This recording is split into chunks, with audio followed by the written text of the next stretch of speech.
Coming back on this journey of me desperately trying not to bore you to death, it is finally time to move on to the next garment, the corset cover. If at this point you're not sure how we got there, this is a part of my 1910s project that I have been dragging out since last September. I was inspired by a corset cover I found on Etsy, which appeared to be much more detailed than any of my previous projects, but you have to improve somehow.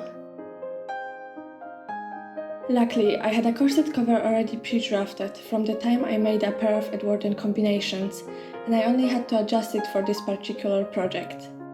The biggest change in the pattern I had to make is taking it out mainly in the front and dipping in the neckline. The only part I had to draft was the peplum.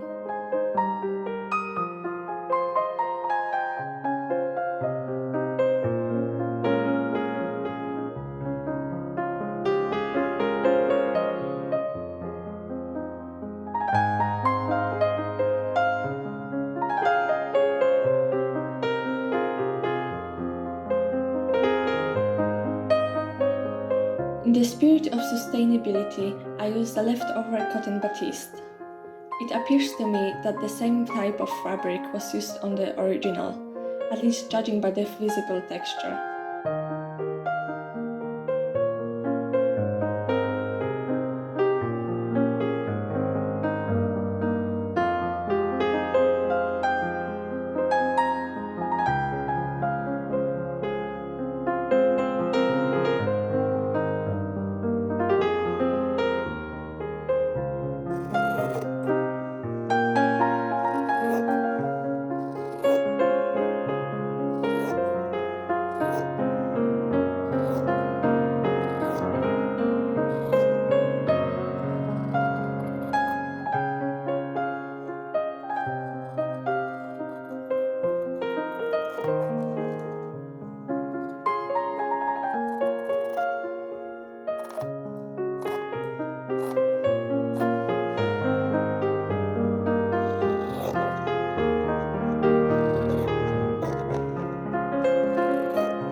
I had to take a different approach to the construction of this garment than I usually do.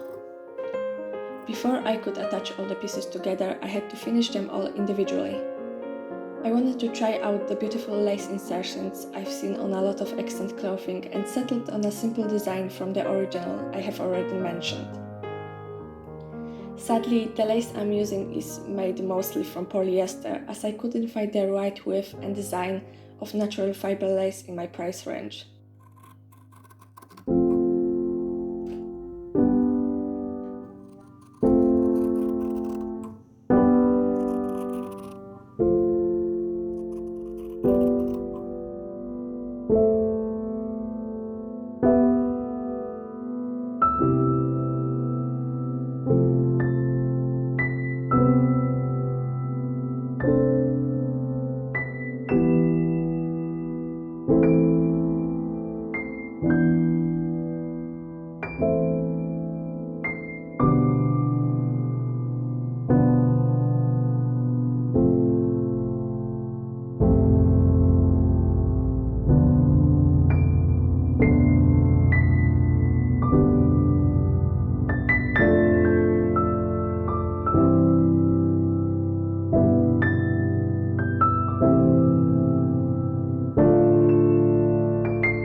I filled the seam allowance next to the lace, even though I could have left it unfinished as the fabric I used doesn't fray much.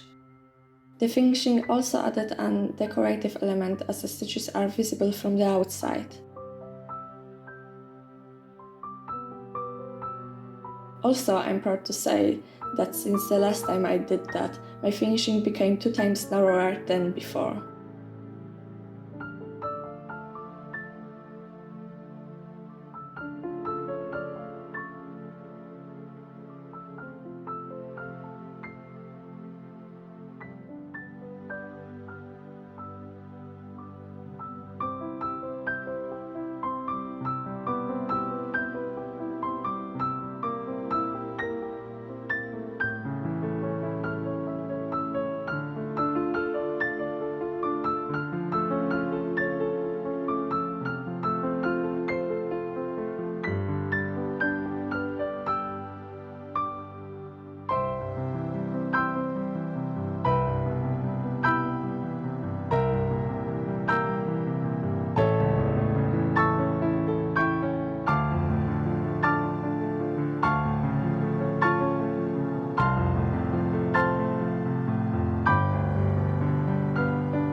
Also, have you realized how weak those me just comfortably sewing shots are? I had to clean up the corner of this room just to film that. I had to change my clothes. Do you really think that's realistic? I should be in my PJs right now.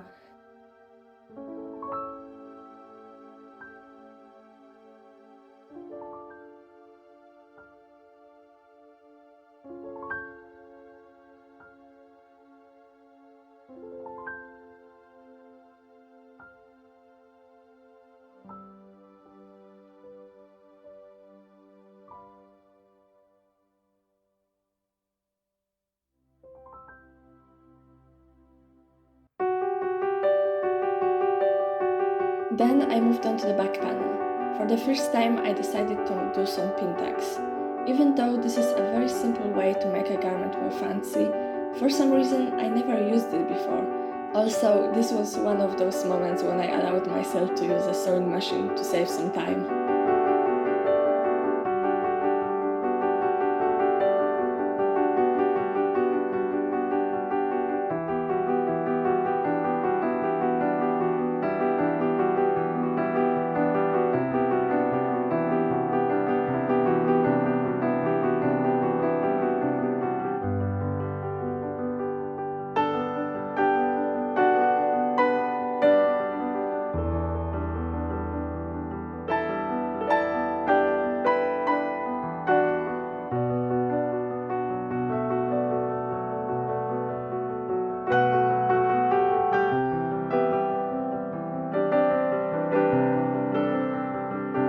Finally, it was the time to join the pieces together. Trying to fight against time, I once again used the sewing machine, but the finishing had been done by hand. I tried to keep the length of the stitches and the width of the finishing unified throughout the whole garment.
One last piece of lace insertion went on the neckline.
As the time to figure out the closure of this corset got closer and closer, I, understandably so, decided to do everything else I can before I even start thinking about it. One of those things was attaching the lace to the ruffle. Would have thought there would be more lace? Well, everyone.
To make everything even more out of order, why not finish the armholes? This time I used bias tape for that, as the armholes on the combinations were, well, terrible. I did choose a rather weird way of attaching the tape though. I made very small felling stitches, I guess. Mainly I was just too lazy to sew the inside and the outside separately, and surprise, my technique worked, and it even matches the rest of the finishing, surprisingly.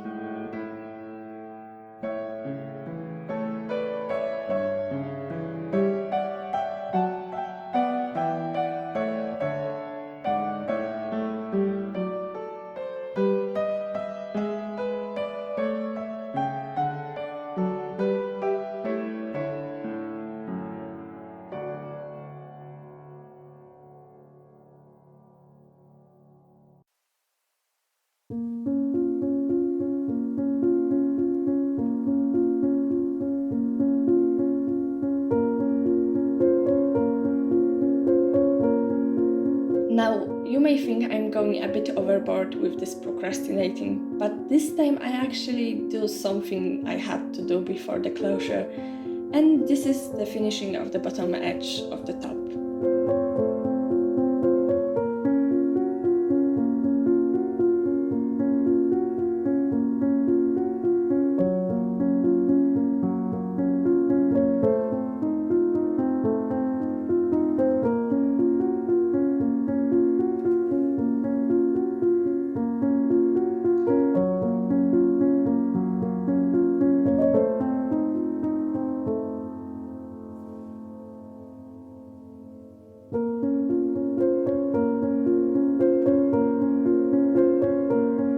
Now we can finally move on to the closure. To be honest, I panicked a bit too much as this wasn't actually that hard. I attached the placket to the front of the corset cover and folded the raw edges inside. Because there was a lot of fabric inside the piece, I decided to trim the seam allowances to different widths to avoid the bulk.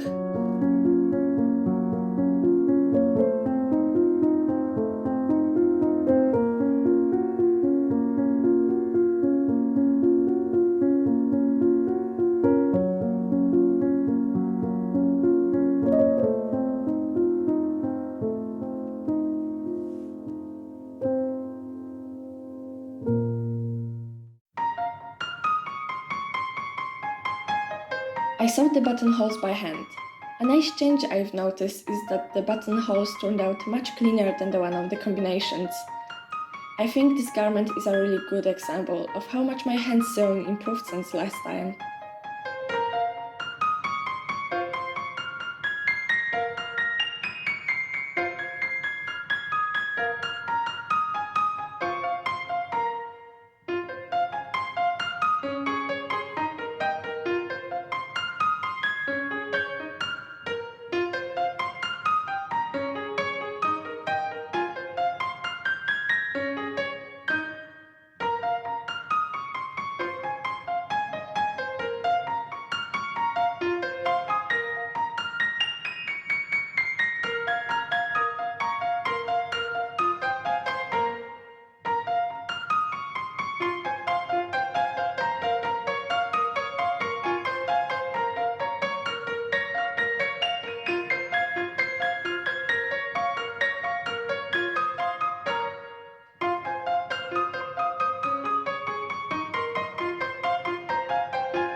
To keep things uniform, I used the same buttons I used on the Edwardian combinations.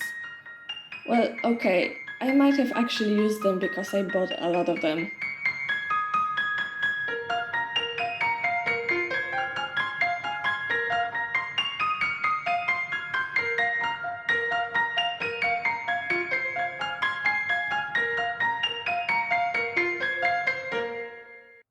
On the original corset cover, there is a narrow beading lace for the waistband. Now, that lace was really hard to find here for some reason, but thankfully I found something that worked. I attached the lace to the bottom edge of the corset cover.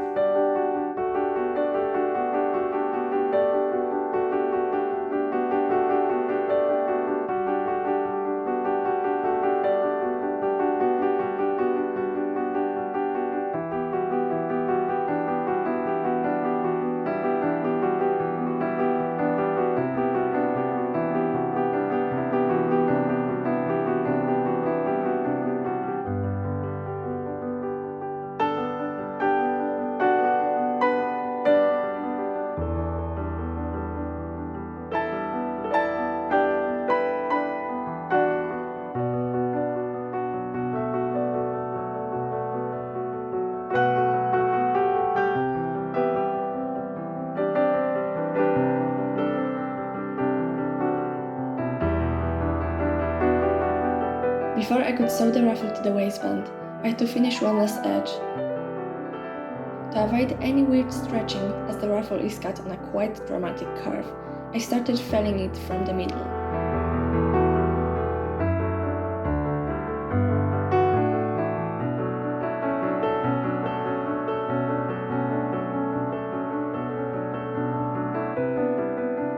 Before attaching the poplin to the lace, I had to gather it up slightly.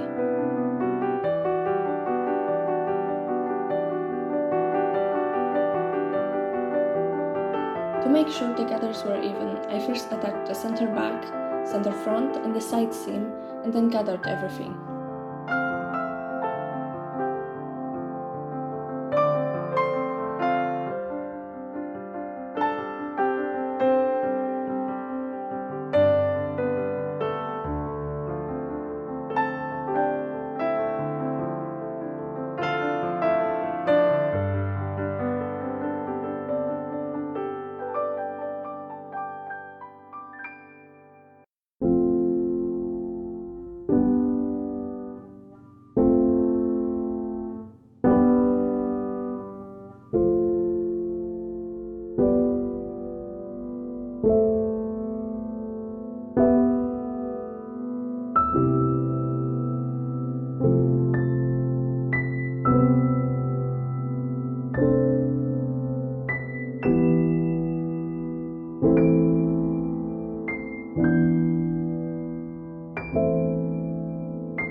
was attached to the neckline. I pre-gathered the top a bit, but in retrospect I could have skipped that step because the string that will go through the lace will also act as gathering.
Talking about the string, there's one going through the waistband and one going through the neckline.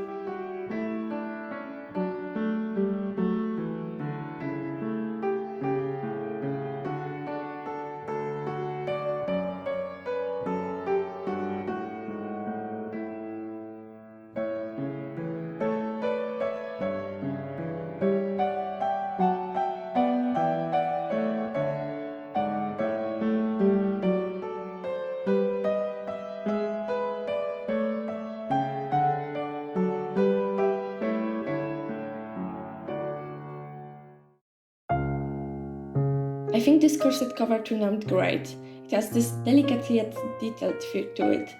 But the main thing that I am proud of is the progress between this corset cover and the combinations.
The main use of this garment is to build up the 1910 silhouette for the project I'm working on, but it can also be a summer shirt.